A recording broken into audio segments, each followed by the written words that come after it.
So, once again, good evening, everyone, and thank you so much for joining today. My name is Yogesh, and this webinar today is on investment outlook 2025, investment opportunities in 2025, and this will be more inclined towards financial markets. And before we begin the session, I would request everybody to test their chat options. You must be seeing on the right corner, there's an option to chat.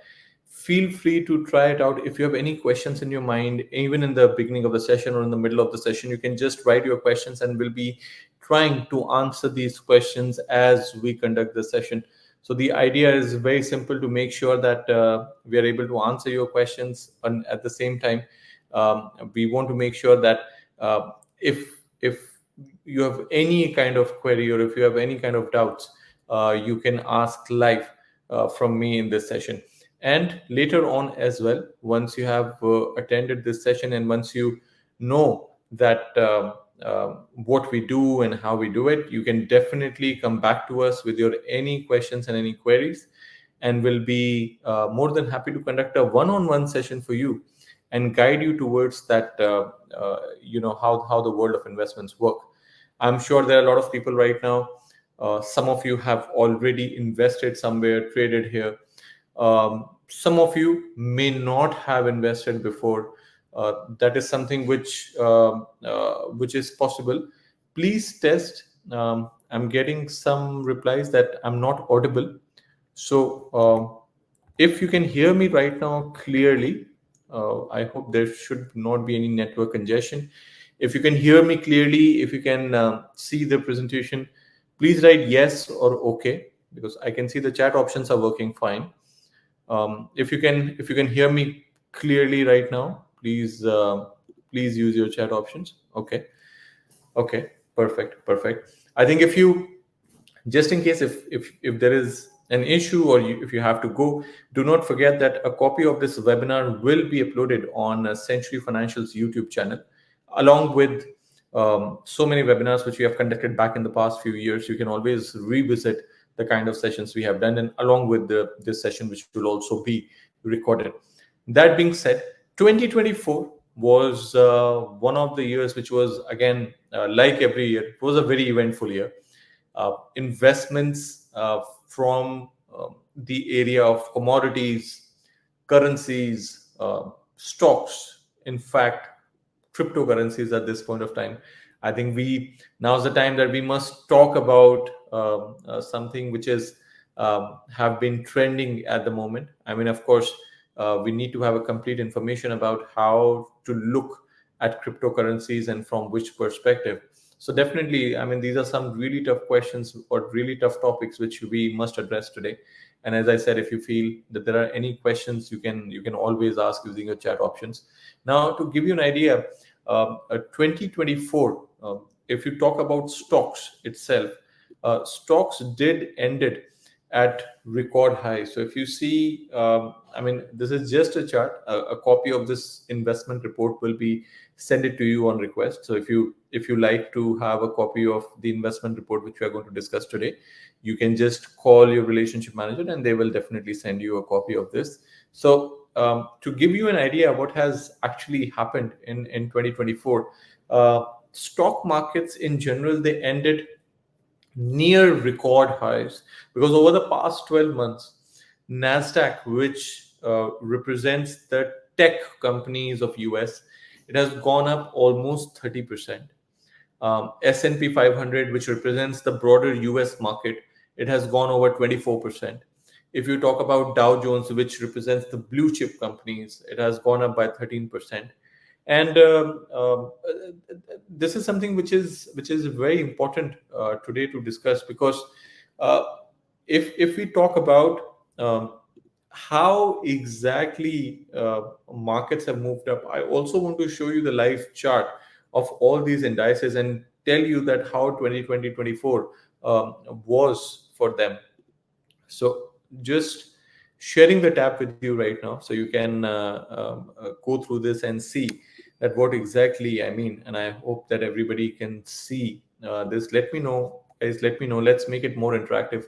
Anything, if you like to zoom in or understand the chart, just let me know.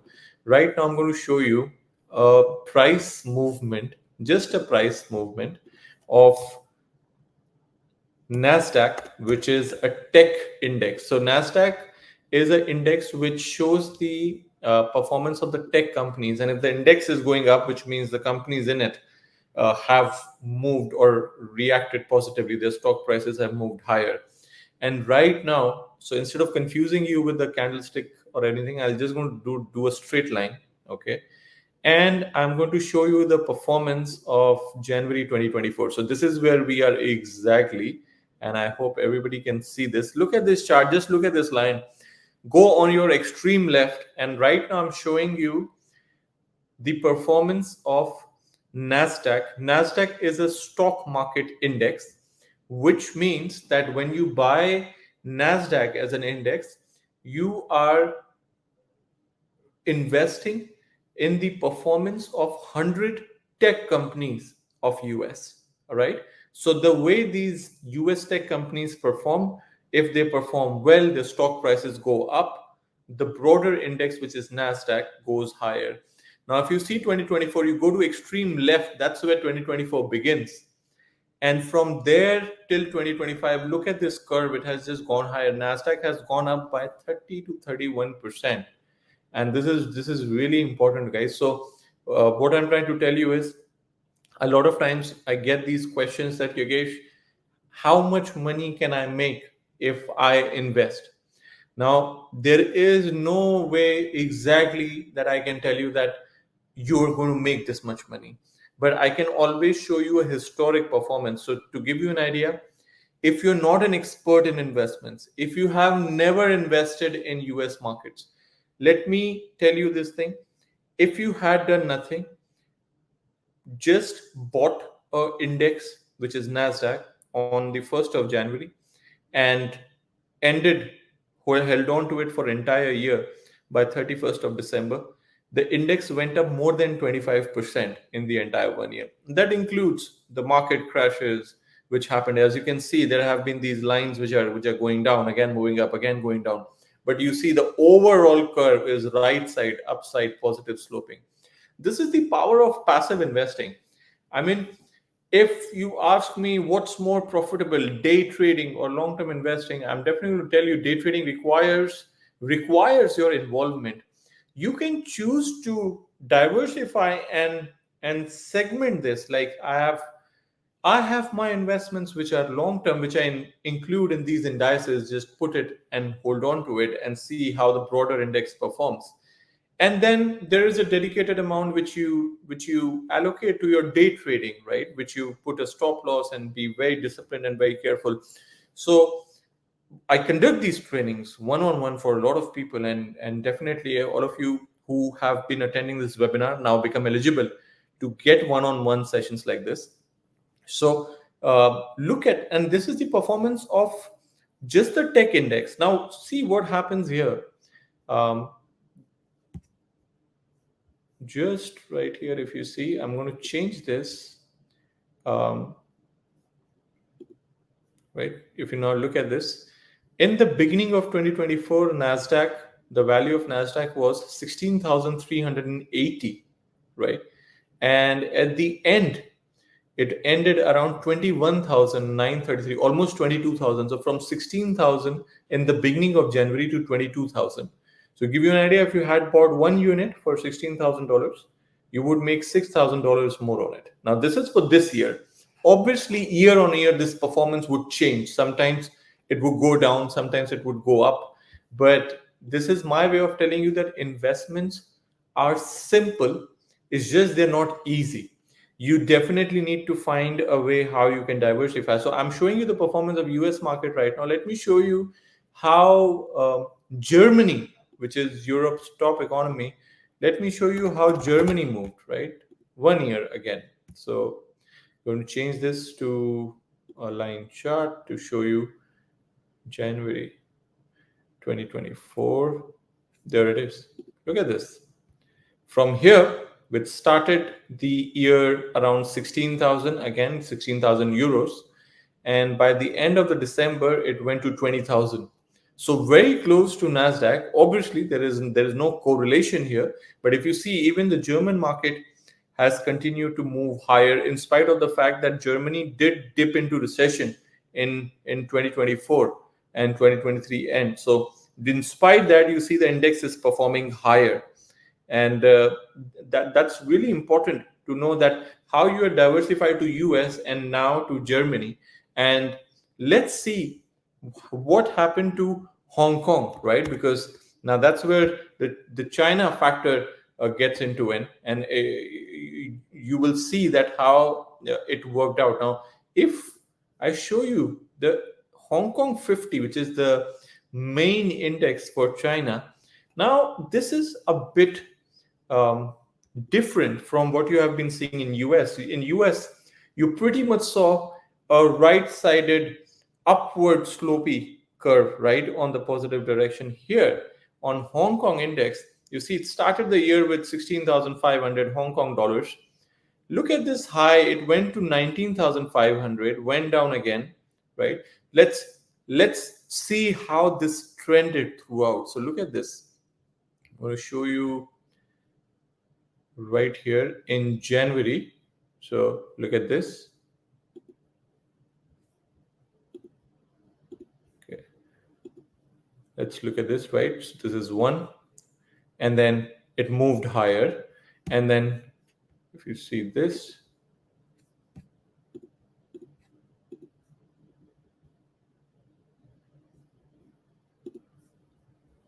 look at this Hong Kong right here, went down. Like, look at these trends, guys. This is something which I really want to show you.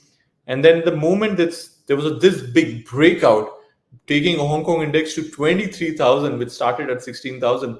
And this was when China introduced that we are going to inject more cash in the economy to fight deflation, and we are going to make loans more cheaper. We are going to make sure that people are easily able to buy real estate. So they came up with a lot of reforms, and that pushed index in one night. Now, this is very important, right? People ask, why should I diversify into markets which I'm not aware about? I'll tell you the reason why. Because look at this. Look at this line right here, which I'm going to show it to you. This was on 11th of September. Hong Kong index closed at 17,000 Hong Kong dollars. Next 2 or 3 days, if you see, look at this. It went all the way up to 23,000, from 17,000 to 23,000. That's a big jump. And then again, it came down somewhere around 19,000. It has not gone back to January levels, and this year has ended. And today, again, we have seen a positive rise in Hong Kong. So China is fighting back. Of course, it's one of the largest economies. Now it is moving towards more service-based, tech-based economy rather than industrial economy, and that is what is bringing a change in Hong Kong. So investment opportunities, guys, when we speak about, we have to understand that there are different aspects to this. We have seen, despite a lot of declines which happened in the market before the year ended, a lot of investors have found reasons to be very optimistic about the future. Now the investors are not panicking. I mean, like I would tell you, back in 2015, 2012, when I used to see these swings in the market, investors used to get panic a lot. But now I think the investors have become more mature. They're very optimistic. And recently, the Federal Reserve, which is Central Bank of US, they've talked about cutting rates in 2024. Obviously, the big factor which we have not spoken yet is the Trump effect. Donald Trump has become the president. That means that we know what happened in 2016 when he became the president. Just to give you a very quick overview and a glimpse of what happened in 2016, I'm going to take you back on this price chart so you can see for yourself that what happened in 2016, because this is something which is really important for you to know as an investor. Look at this. This is 2016. Let me highlight this period right here.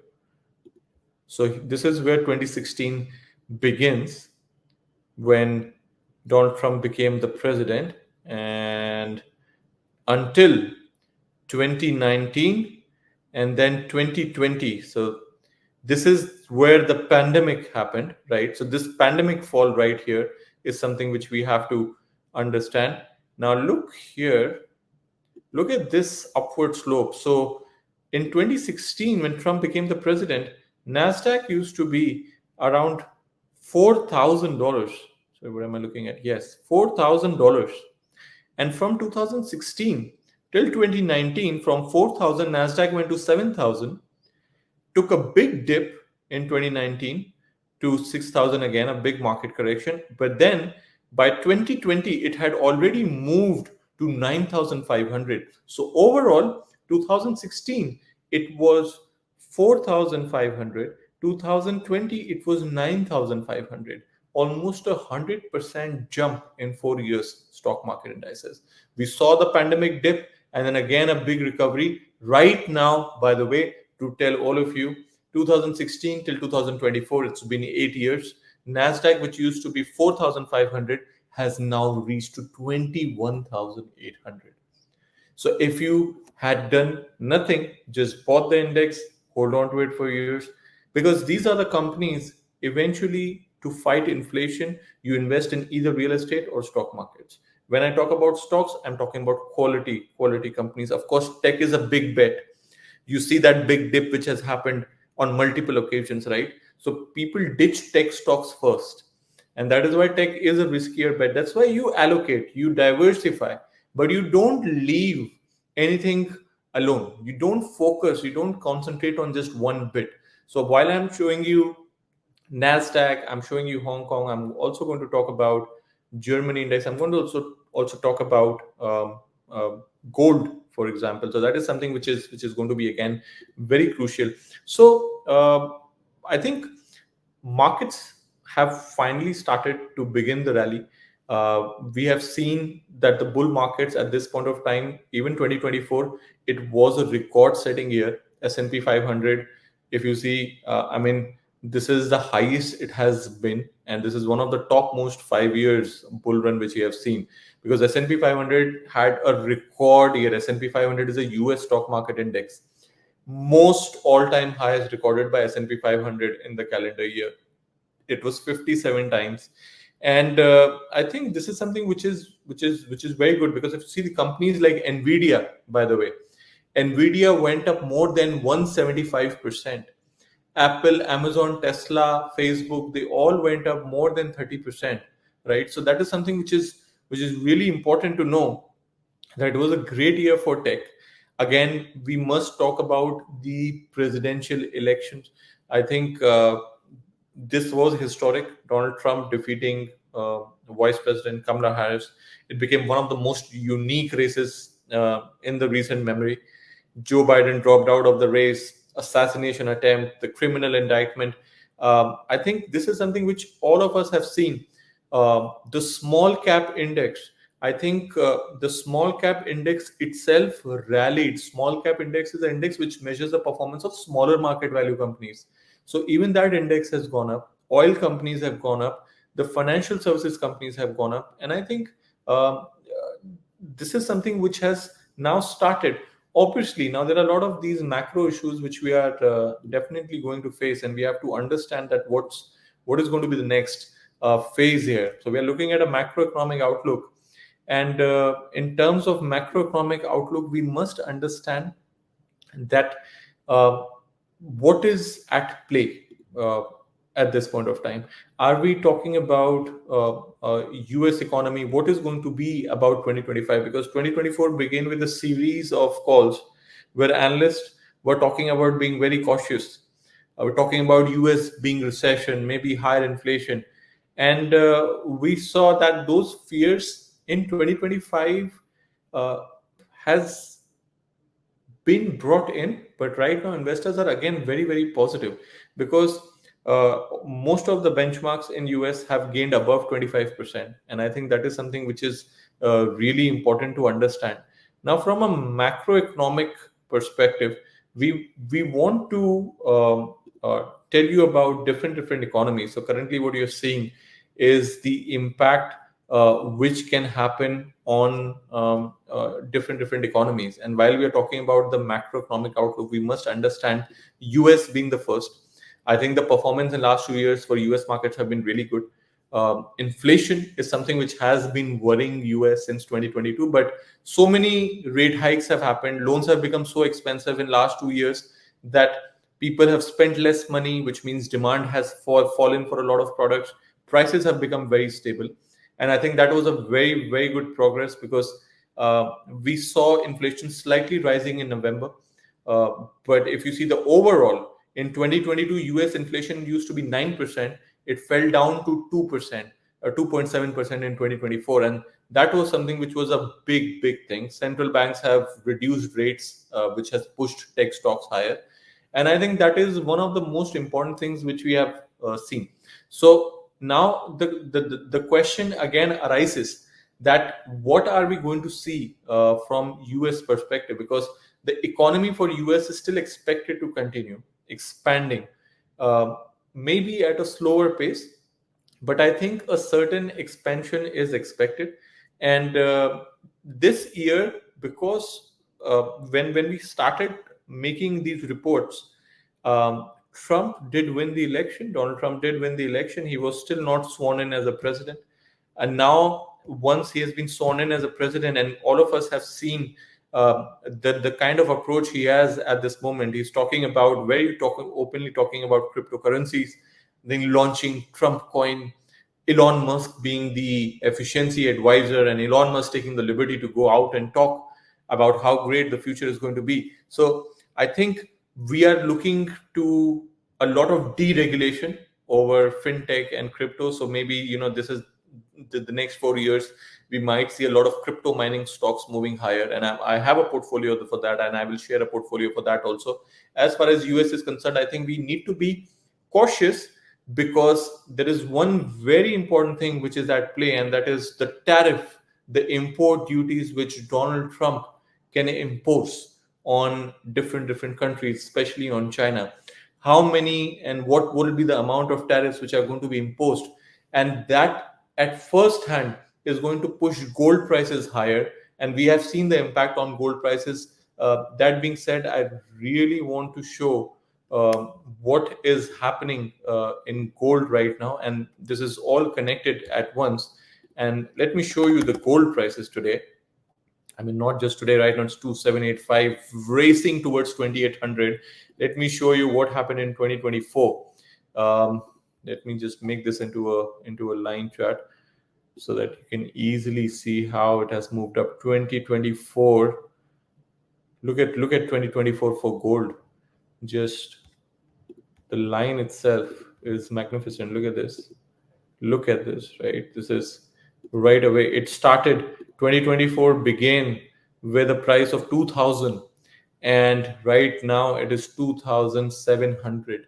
So more than 30% jump in gold prices, and a lot has been because of the reason geopolitical tensions, war situations, US elections, and now Donald Trump becoming the president, openly talking about tariffs. There's a lot of uncertainty, and that is the reason why gold prices still continue to go up. There are a lot of analysts which are putting their targets out there, 3000, 3200, and I don't really think that that's impossible given the fact that it is already reaching to 2800.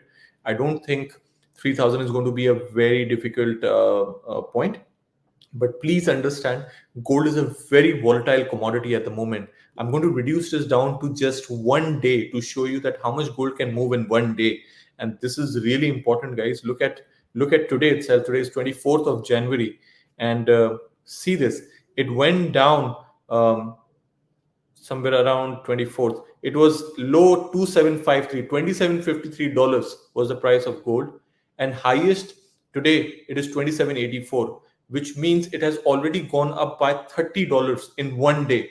Once again, $30 in one day. This is 1.1% increase, guys. This is something which a lot of day traders are trading in, and this is something which is happening as we speak. So this is going to be again one of the most volatile years. I'm not saying that previous years have not been really volatile, but then the amount of fluctuations we are seeing day in, day out, it's really, really different from what we have observed back in the years. So gold moving something around $30, $35. And right now the US has just opened around 6:30. There's another 4 hours of trading before the market closes for the week, and I will not be surprised if it reaches to 2790 or 2800.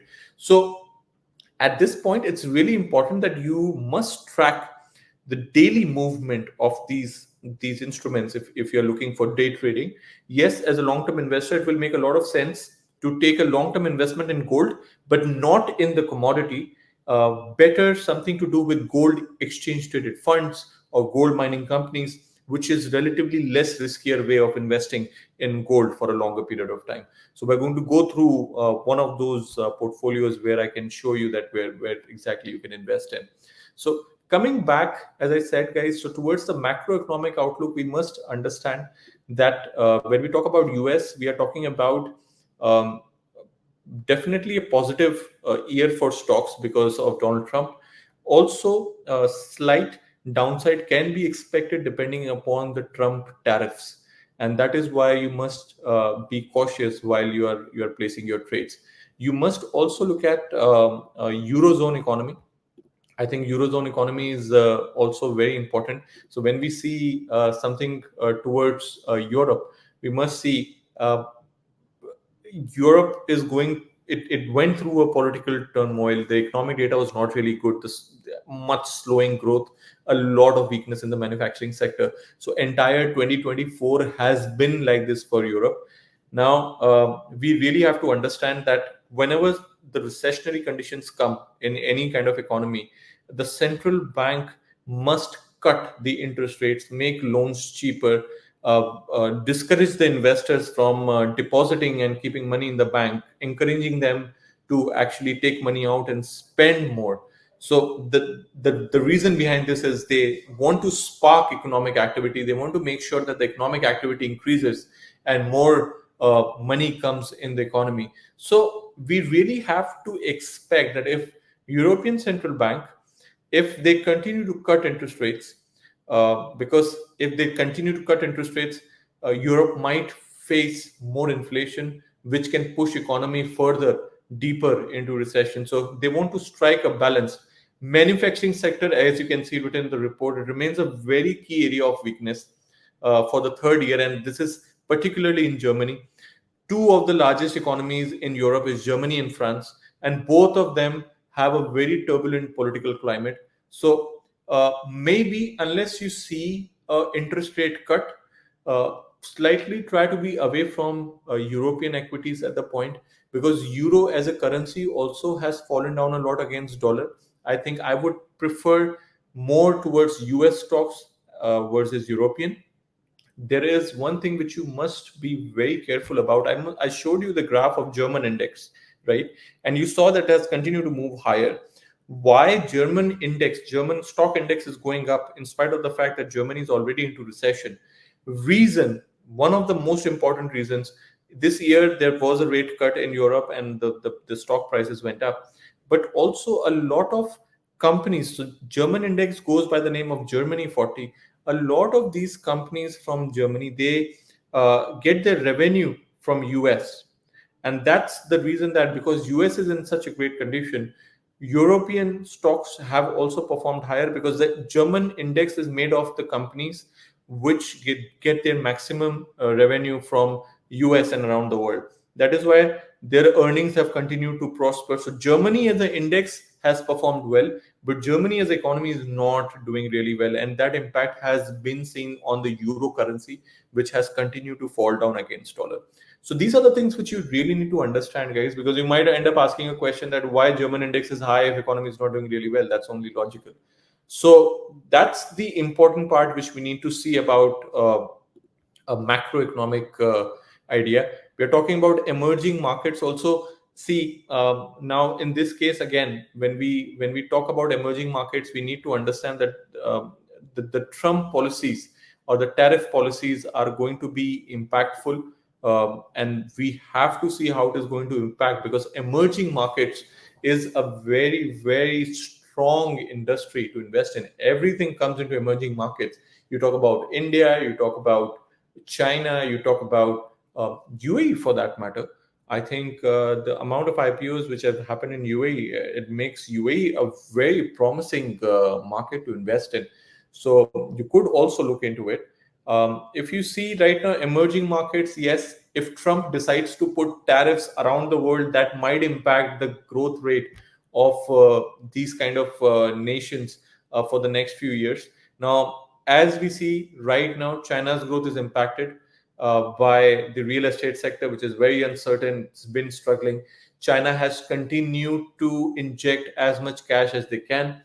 In this area, I think India's growth could remain really supported because their household consumption, the private sector is very healthy, and I think that is one of the reasons that why at this point of time, uh, a lot of investors instead of China would switch to India because of the better prospects of growth. So we really have to see, guys, that how this is going to work out. Do not get out from your investments which you're doing in these emerging markets, because at the end of the day, China is facing challenges, of course, in the property sector. But when it comes to injected cash, China is doing a lot of effort to put more and more stimulus to drive growth. So that's really important, right? India's economic trajectory, higher consumer demand. I think monetary policies are really favorable. GDP growth is expected to remain above 6.5% throughout 2025. So I don't think that is something which which is worrisome for the investors. So I think continue to remain invested. Uh, Geopolitical tensions, we obviously cannot discount. That is something which is continuing to happen. But we definitely look into the other areas apart from macroeconomic. So this is about emerging markets. If I were to say, um, if we talk about the other main area, which is the earnings of the companies. Now, earnings of the companies, when we talk about US, now when you see global markets are entering 2025, the fundamentals are very strong.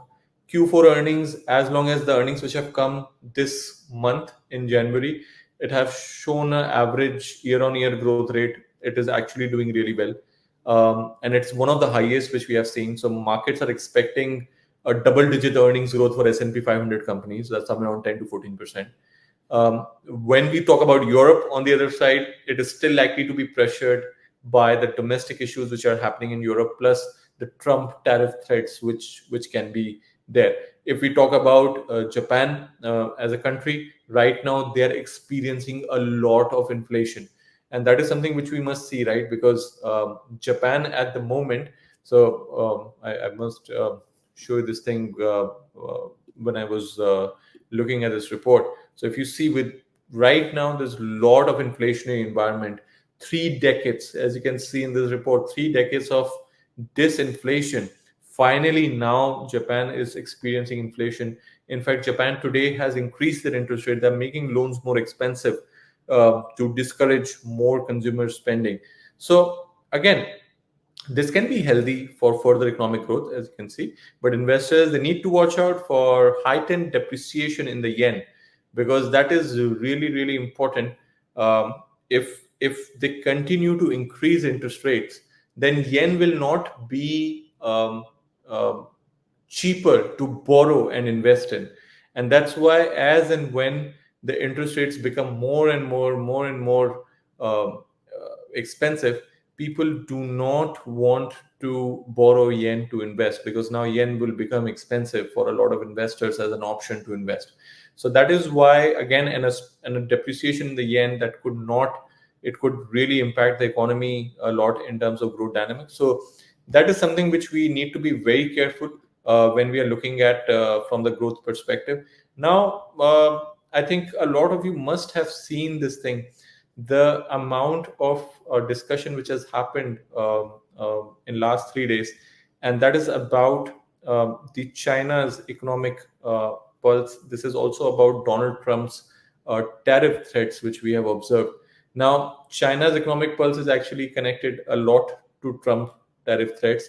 and we must understand this thing, because at this point of time, Donald Trump, if we see him, what has been going on and what we have experienced in last few years, and how Trump works and the relationship with China, it's very complicated.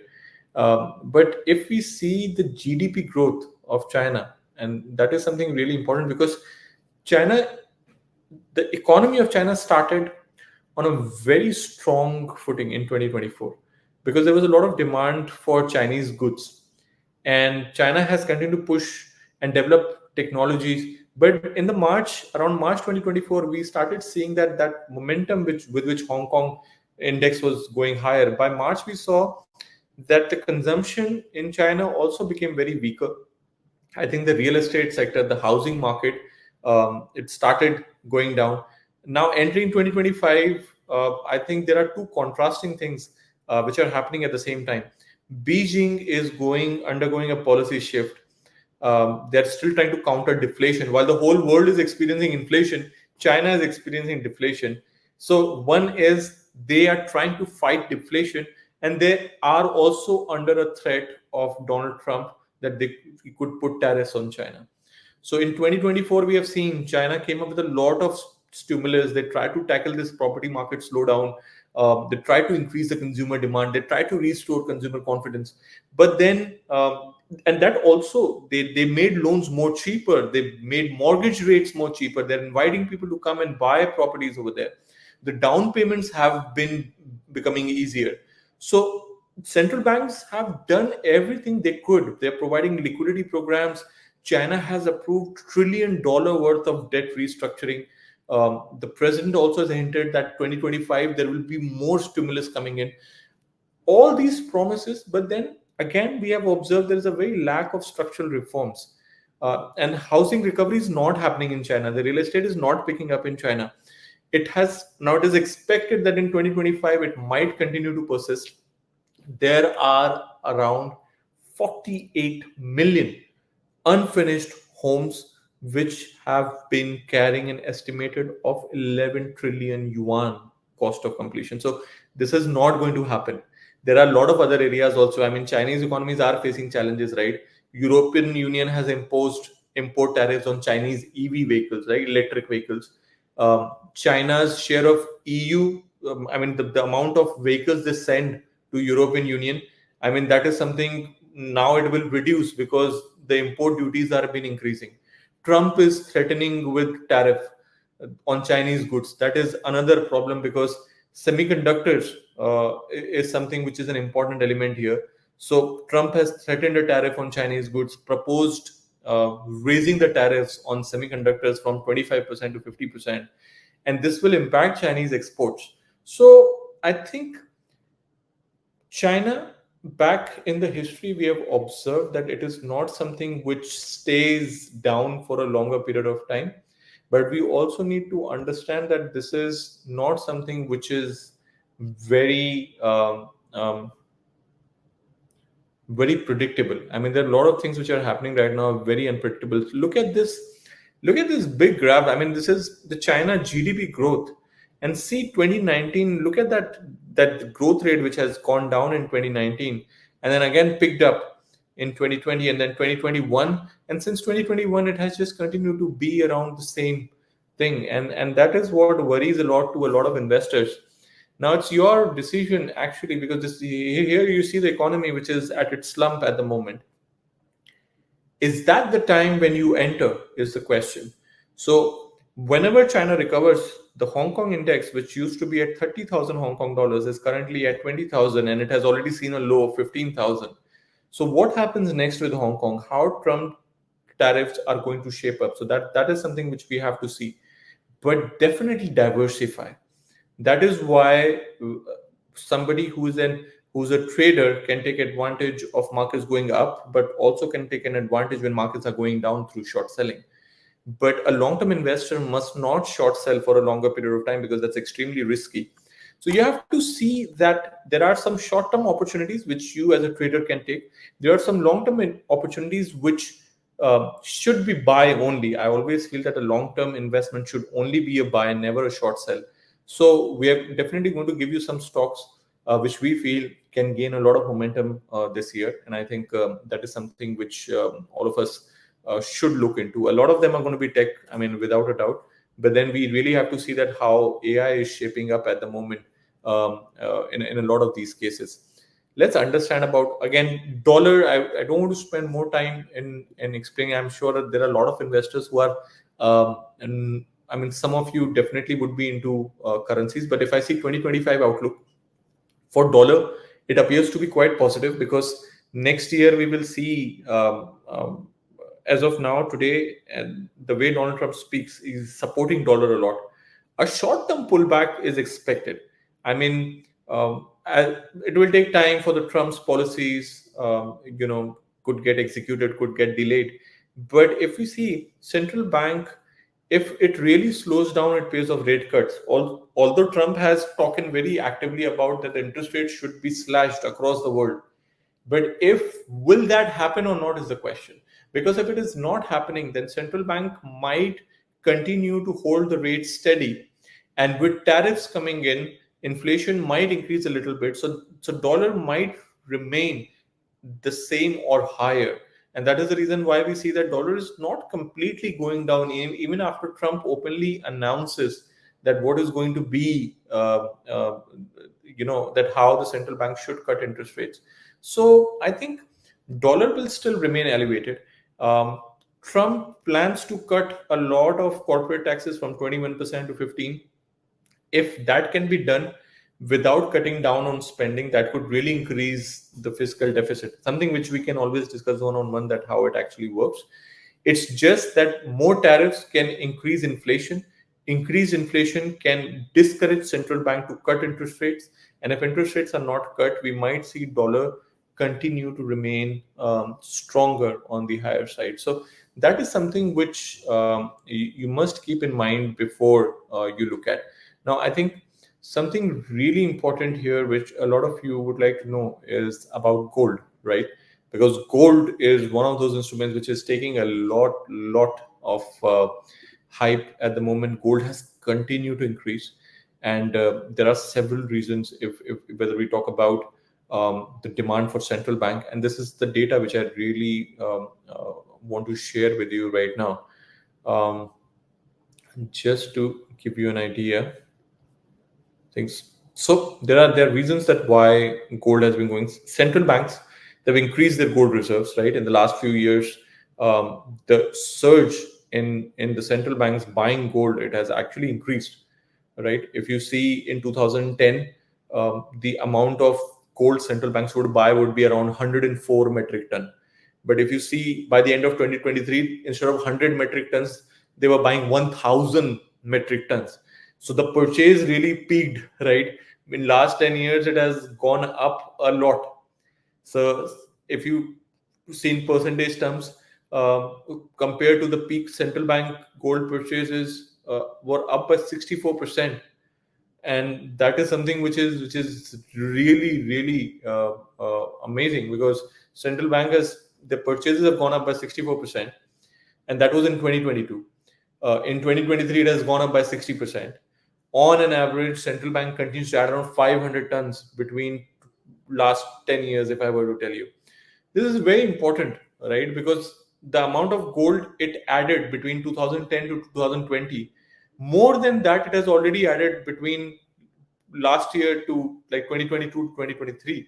And that is the reason why gold prices have continued to go up, and this momentum is only expected to get bigger and better, because the buying is continuing to persist.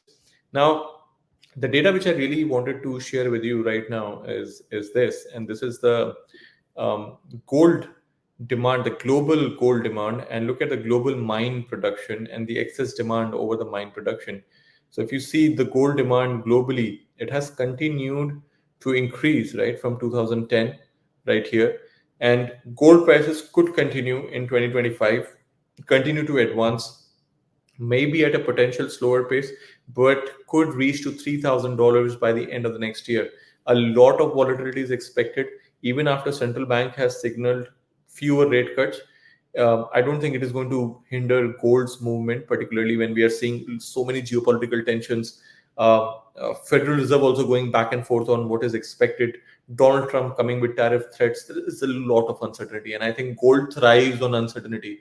So people are buying gold because there's a lot of uncertainty coming in, and that is the reason why even in 2025 we might expect gold prices to continue going positive.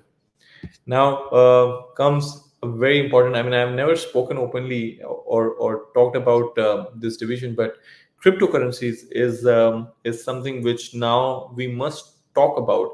I mean, as a point of investment, I still feel that there is no logical idea that why I should invest my savings into a cryptocurrency. So I must tell you before I even talk about this, cryptocurrency investments are much more riskier. So if you're not really aware about how much it can move, please get a complete understanding of the risk in this, because it can exhaust all your savings and you will not know how it happened, why it happened. All you would see would be Bitcoin falling or Ethereum falling, or whichever cryptocurrency you invest in. There are a lot of meme coins which have come these days, pump and dump schemes. So please be very careful. I'm only talking about cryptocurrencies because we are talking about all the asset classes. So this is something which I just wanted to add in, at least to give you an idea that you need to be very careful uh, when you're talking about cryptocurrencies, because there are these days a lot of crypto based ETFs. There was a Bitcoin ETF which was launched in January 2024. That was a year ago. Daily trading volumes have increased around $500 billion. BlackRock iShares Bitcoin Trust, this is the name of that ETF. And in 2025, a lot of people are expected to attract more inflows in 2025, right? So a lot of people are waiting to invest in the Bitcoin ETF, which is issued by BlackRock. One of them is issued by Morgan Stanley. Then there is Merrill Lynch. So all these bigger banks, they have definitely started their Bitcoin funds. And I think as of now, from a perspective, if we see the Bitcoin volume, and this is also which I must share with you right now as we speak. Look at this, guys. Look at this. This is very important right here. Look at the Bitcoin ETF volumes which have increased. So what you see right now, this is the pink line is the Bitcoin price. Okay, this pink line. The green area which you see is the amount of volumes which is increasing. The people who are entering into the Bitcoin ETFs. Bitcoin ETF is a way that you can take exposure in Bitcoins without investing in Bitcoins directly. You invest in a fund which has purchased Bitcoin from their money, and then you can invest in that fund.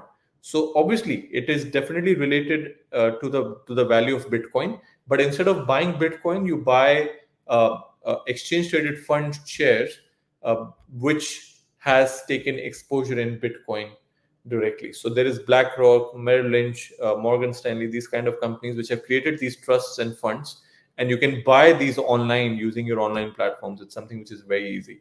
So if you see this pink line right here, this is the Bitcoin price, and as the price continues to increase, look at these spikes and see that how the volume has increased towards the Bitcoin ETFs, which means a lot of people, instead of buying Bitcoin directly, are choosing to buy the fund, because the movement in that fund is not as crazy as it happens in Bitcoin.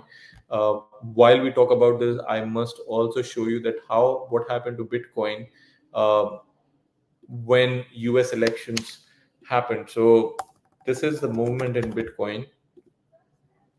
Today it is already up by, it has moved up by $2,700 just today. I mean, the volatility is just insane. I must warn everyone that how dangerous it can be. Let me show you the price chart. Let me show you what happened. This is let alone November, when Bitcoin was around 66,000 on the day of election, and when the results came out from 66,000, for the next 1 month it went up to 98,000, went up to 106,000, 108. And you see that since November till January, in 2 months, Bitcoin has gone up more than 60-70%. And that is how a cryptocurrency moves. So there are a lot of cryptocurrencies which you can look at. If you think that Bitcoin is more expensive and it's high in value and it's really volatile, You can look at cryptocurrencies like Solana.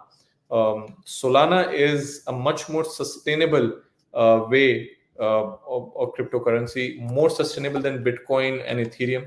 The mining of Solana has is it's so when Ethereum is mined or Bitcoin is mined, there's a lot of coal power, electricity is being used, and that is the reason why mining of sorry, I said coal. I mean, when mining of Bitcoin happens, a lot of power and electricity is being used, and this is really important because using electricity for anything, it's not sustainable. Solana is slightly different, and if you see Solana's movement also as a cryptocurrency, today alone it is up by 7%. So you must know how much it is capable of moving. Look at Solana, and look at this chart, which has. Let me just show you this thing where Solana was before October, before November. It used to be at $21. Okay, and this is really important for you to understand. It was at $21. It has gone as high as 210 after November, and then it has gone up almost to 270. So from $21 in November to 270 in 3 months. That's just next to it. So this is the volatility which we see. And look at this. For day traders, this was a heaven, because look at this range, right? I mean, the moment it broke this range, it moved different. But look at this thing. The buyers and sellers, both of them were very interested in this cryptocurrency. So it's more sustainable than Bitcoin. It's more sustainable than Ethereum. The Trump coin and the Miliana coin, which is the meme coin that has been issued, um, uh, that has been issued on the Solana blockchain. So if you're not able to buy Trump coin, because anyways it's a meme coin, it does not serve any purpose at the moment. Solana as a cryptocurrency is more sustainable. The blockchain does all the functions which Ethereum can do. And Ethereum is like an internet to the crypto world. So if you were to take an exposure, I would always say that please be away from meme coins and do not invest money in cryptocurrencies which you cannot afford to lose, because this is a very high risk assets. Of course, the conditions are much more favorable due to Trump being there, Elon Musk being there. Uh, the crypto market has never been more attractive than before. But I must say that because it's a high risk market, you need to be very careful before you enter into this space. So I think that is something which is really important, because um, industry will watch a few areas in 2025. We're talking about whether regulators will open or not, because Trump is as focused on removing the regulators who were very strict on digital assets, and now he's bringing his own nominated people to regulate cryptocurrencies. And I'm sure that this is not going to be very lenient, right? Sorry, this is not going to be very strict. It's going to be very lenient. So that's why the companies which are into fintech, which are into crypto mining, can get a really big boost. I'm talking about Riot blockchain. I'm talking about Coinbase. I'm talking about CLSK, MicroStrategy, all these kind of things. One thing which I must talk about, the US central bank. There are a lot of central bank digital currency projects going on to modernize the payment system, and that could again benefit the crypto sector if it really materializes. So uh, we have to see this space. We have to be very careful. Cryptos are expected to become a key part of the finance and technology sector, but then clear rules and enforcement, that is something which we have to see, because that could enhance the trust. It could attract institutional investors, retail investors, for a sustainable growth. That will make this industry more transparent, right? So that is something which I think you have to definitely look at it. um, Going next, I think we should talk about geopolitical issues. I think crude oil, geopolitical issues, that is something which is expected. Geopolitical issues are actually expected to continue in 2025. I think we have seen how much it has been discussed extensively, especially if you talk about Israel Hamas war in 2023. It continued toward the end of 2024. Ceasefire negotiations are underway, but I think, again, the risk of flare up, the tensions are really high. Same goes for Russia and Ukraine. It started in 2022, 2024, when Russia actually launched an aerial attack on Ukraine's energy infrastructure, cruise missiles. So I think Uh, Ukraine receiving American aid in the form of weapon deliveries, I think this is expected to continue. These are the tensions which have moved crude oil prices also. There has been some macroeconomic facts, I mean, supply demand issues. Brent oil went down by 2-3% in 2024. Oil markets have expected some spike because of these tensions. The OPEC members have talked about production cuts, which included the prices going up. But as of now we reach to a point where again, most important thing is how oil is going to move between if there is a potential trade war from the Trump tariffs. That is the key risk in 2025 because Trump has talked about putting tariffs from China, Mexico, Canada, and then these countries can retaliate back, right? So it's a tit for tat tariff battle which could again start. So that can impact revenue, it can hamper business, it can start a trade war, it can affect labor market, right? So the economies which are more dependent on manufacturing, that could really suffer. So China could stop buying US agriculture products like soybean. That happened before. That can affect the rural part of America. China can put a lot of regulatory exchanges and then again a lot of export controls. This can impact crude oil. So I think as of now, I still feel that the geopolitical issues can continue to persist. I think that is the most important part because oil prices will remain under a lot of pressure in 2025 also.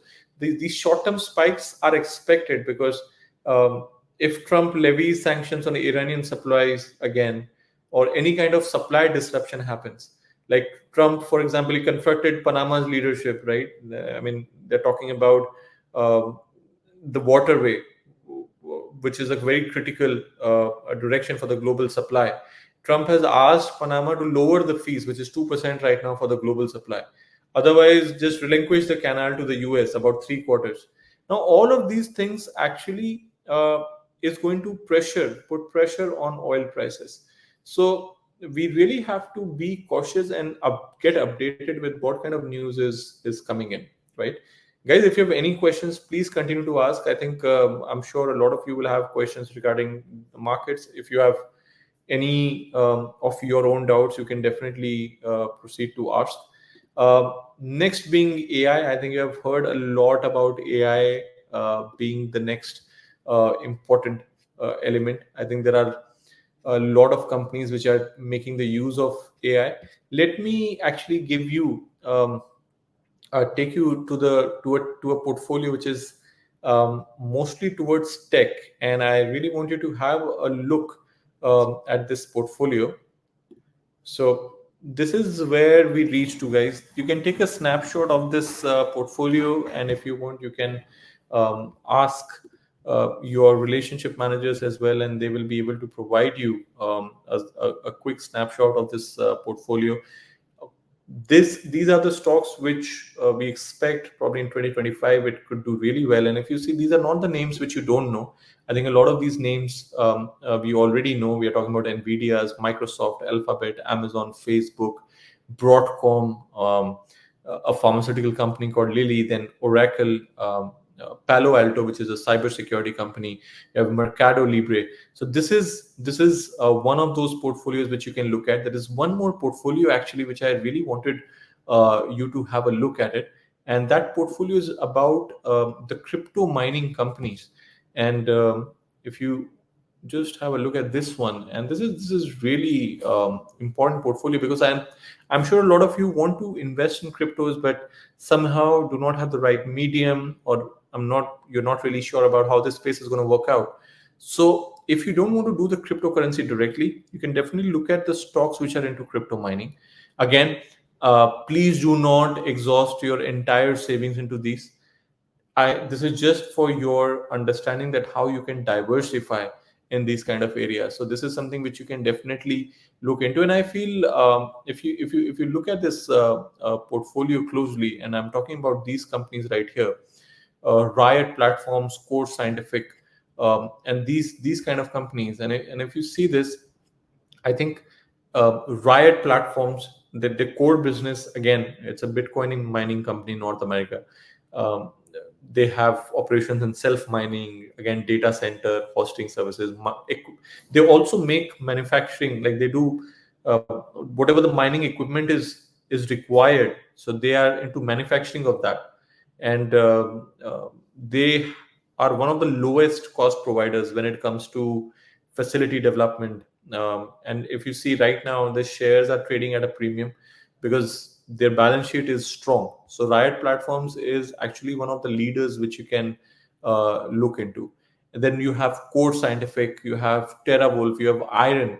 And if you see Core Scientific, again, for example, it's also a Bitcoin mining company. It has around 9 data centers. If you see, and again, um, they have anticipated a significant revenue stream from their latest software. So that is also something which you can look at.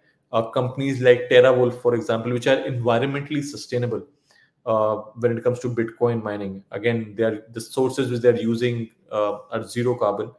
Uh, they are actually launching a $200 million share buyback, and that is a very good thing for a company to start with. There is Iron Limited, the headquarters in Australia, again 100% renewable energy powered Bitcoin mining company. So if you see, a lot of these companies, they're focusing on trying to mine Bitcoin, saving the energy. So they're trying to do it in a more sustainable way. So one thing which you must understand, that any crypto which is not environmentally sustainable will not last. And any crypto mining company which is providing a sustainable form of Bitcoin mining is something which you need to look at. So again, here at Century Financial, you can find these consultants who can really help you out in understanding these portfolios. And with these kind of services, we have continued to exist from last 30-35 years, and that is a bigger difference which can be brought into your investment portfolios. um, and that was the idea of conducting these sessions, guys, because I think a lot of you have stayed throughout this session. So I really would like to thank. If you have any questions, I'll definitely continue to answer it. Just one thing which I'm sure a lot of you would ask. uh, these are not active shares, what I'm showing you right now. If you see, there is something called ETF. This is for my investors who would like to invest in long term without taking exposure in index or without taking too much leverage. The funds which are related to smaller market value companies in US, the small cap. Somebody who wants to invest in Indian equities, sitting here trying to save, because if you invest from India, you are eligible to pay a long term capital gain tax. You do it as a UAE resident, you don't have to pay tax on the capital gain which you earn here. So you can invest into these Indian ETFs which are available here. If somebody wants to take an exposure in gold, you can buy SPDR gold-based funds. You can also invest into fintech sector, which is available here in a form of an ETF if you want to invest. So ETF is one of the best ways for a long-term investor to invest in. And there are proper reasonings written that why we feel that this is a good way of investing and what is the area. So if you meet us, we'll be definitely able to give you a lot of information about a lot of these funds and what are they holding and how you can buy and sell and where the exposure is, which sector this exposure is, right? So once again, guys, thank you so much. A copy of this report can definitely be sent it to you. I think we have a question over here where we have to focus while trading, as there are so many various areas. Is there one platform where we will get the exact information? So uh, there is one platform for all of you. It's a one-stop shop basically. So on one platform you can get information about every single product. These kind of reports can be sent to you by your consultants. As we speak, I can show you right here that I'm sure everybody can see this. Yeah, look at this news and analysis section, and then look at this market news section right here. You will get a lot of this information about what is happening across the market, across different stocks, and whatever is the current news about every stock. Even on technical basis, as a trader, there are tools available in form of technical insights which can allow you to predict a long term or a short term trend, intermediate short term trend, looking at the technicals, what is the good price to buy, support and resistance. And this is something which you can see on your own. But along with that, you also get a consultant who can train you, educate you a lot of sessions I take myself, and I also work as a trainer in Century Financial. I take a lot of client trainings, and I make sure that the moment you enter into this space, um, anything which is worth understanding, you should know. And that's why there is no end to these sessions. I mean, this is something which really depends on you, how much time you're willing to give, and how much time you can actually provide in understanding these things. We try to make it really simple, guys, because um, I just briefed a 60 pages report for you in an hour. You can go into much detail, but the point is that more detail you go into, is just becomes over analysis, and that creates a sort of paralysis in your investment portfolio, when you're over analyzing. So we make things simpler for you. We definitely show you things which are much in the market. We talk about hidden opportunities also.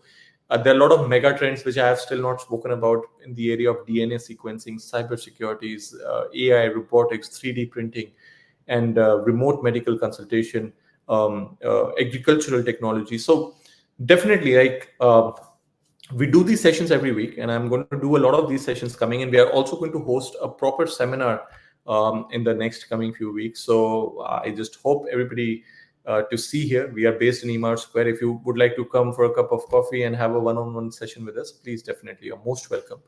And a lot of you who have joined these sessions, you have made yourself eligible for a one-on-one session, definitely. So do talk to your relationship managers, and if you have any doubts, any questions, I am directly available to answer all your queries.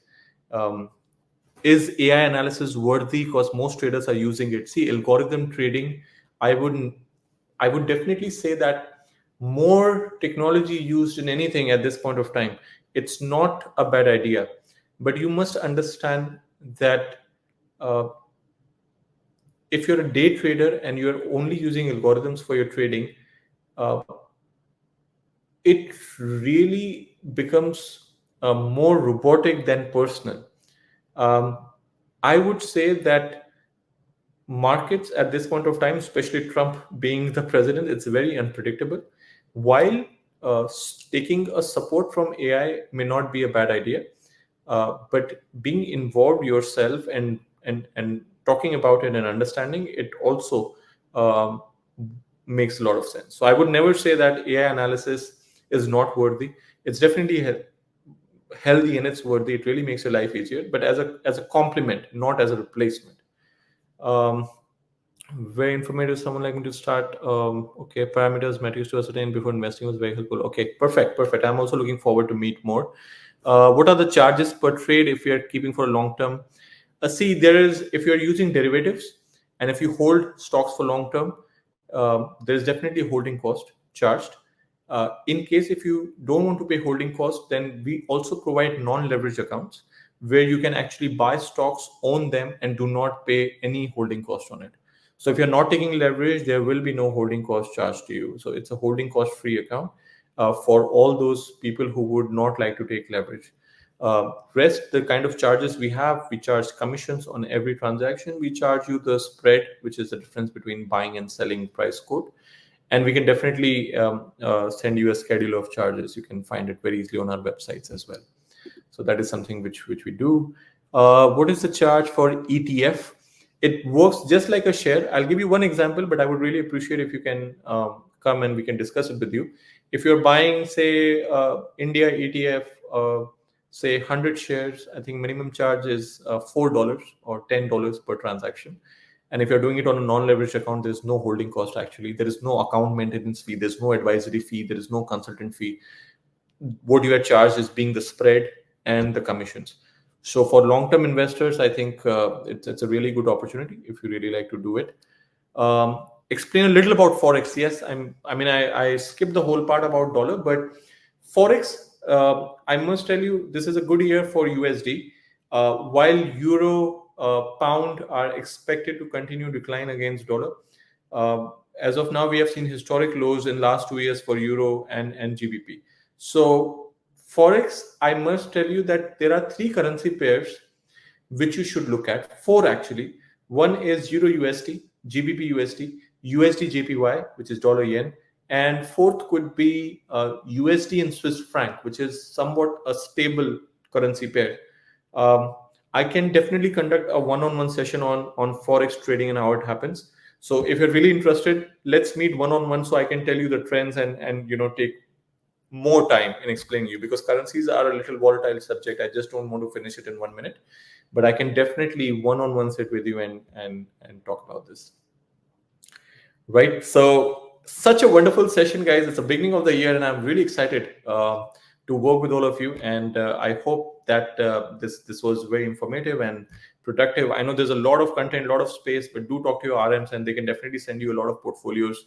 Let's meet together. Let's have a cup of coffee. Come to our office, sit with us. Let's have trainings together, and see how the market moves. How the market. I'm also going to give you a lot of these exercises. If you really want to be a day trader, it really starts with these simple exercises of creating this list and looking at the prices as much as you can. And it really helps you form a bandwidth in your mind, a price range. Sometimes you may not even need to see a chart. Though that is the impact of those exercises. So let's meet, let's sit and connect. Right. So thank you so much, everyone. Let's see each other for the next seminar or the webinar whenever this happens. And thank you so much for giving me the opportunity to sit next to you and talk about this. And thank you so much for your patience. My name is Yogesh. If you really like this session, please do write reviews on Century Financial in Google reviews. We really appreciate your reviews. We really appreciate your feedback. It really helps us to improve further. A quick question here. What's your take on Ripple? Which other cryptos? What we feel about? So I think Ripple is something which is. I mean, it has been in the news for a long period of time. I think they have skyrocketed. I mean, so the question is very simple: should we buy Ripple, Dogecoin, or Bitcoin? Because if you see the total value of all cryptocurrencies in circulation, it has reached around $3 to $4 trillion, right? And it happened after the election day, and the reason was Donald Trump again. Between 5th November and 17th of January, Ripple has went up by 500% easily. Dogecoin has jumped by 150. Bitcoin has went up again more than 50%. Now, let's understand the case for Ripple. The global banking system is very complicated. Not every institution is using a mainstream payment network like SWIFT, right? So as a result, international transfers normally take time. It takes days to settle. So in 2012, Ripple, which was a company, it created a global payment network, and it's called Ripple Payments to solve that problem. Now, that network actually standardizes the payment protocol. It allows all the banks to communicate with one another. It does not matter what the infrastructure they use. So they basically mean they can settle the transaction in one another directly, instantly, right? And then that Ripple company, it created the cryptocurrency Ripple for banks to use in those transactions. They can save money on currency exchange fees and all of that cost. Now, Ripple has a supply of around 100 billion tokens, right? 57 billion are in circulation. Other 43 billion are controlled by Ripple, the company, and they release them gradually each month to meet the demand from the institutions. So it's very different from a decentralized cryptocurrency like Bitcoin, right? Because Bitcoin has a capped supply, it cannot be controlled by a person or company. That was the reason why SEC in 2020 it sued Ripple, and they said that the Ripple token, it should be registered as a financial security like a stock or a bond, right? Because companies, they're issuing these securities, so they should have that strict set of rules. So the business of Ripple, it really faced a disruption. But then in August last year, the lawsuit was mostly resolved, right? Judge penalized around $120 million. So investors saw this as a win. Now SEC is appealing the decision, but investors are very much speculating this case, which could now disappear because now the Trump team is in office, right? So the president's pick to run the SEC now, president is hiring who's going to run SEC, which is a very pro crypto person, right? So yes, I mean at this point of time, he can be confirmed very soon, and Ripple might be off the hook. So yes, it may not be a bad idea to actually look Ripple as a potential crypto, for the future. So I had to give you the whole life history of this to give you an idea that why I feel Ripple is good. That's what happened, and that's how it's going on. I hope that cleared your doubt. I think if you have any, but let's meet for again a one-on-one session, and we can definitely discuss more about how to carry this forward. Right. So once again, thank you so much. I really loved talking to you guys, and a lot of questions, and I really enjoyed this session. Do give us reviews. Do give us feedback how you enjoyed Century Financial on Google reviews, and we'll meet next time with a different topic and on a different date. Till then, invest, trade safe. Always keep your stop losses. Always take less leverage, and I'll see you soon. Thank you, and you have a great night. You have a great weekend.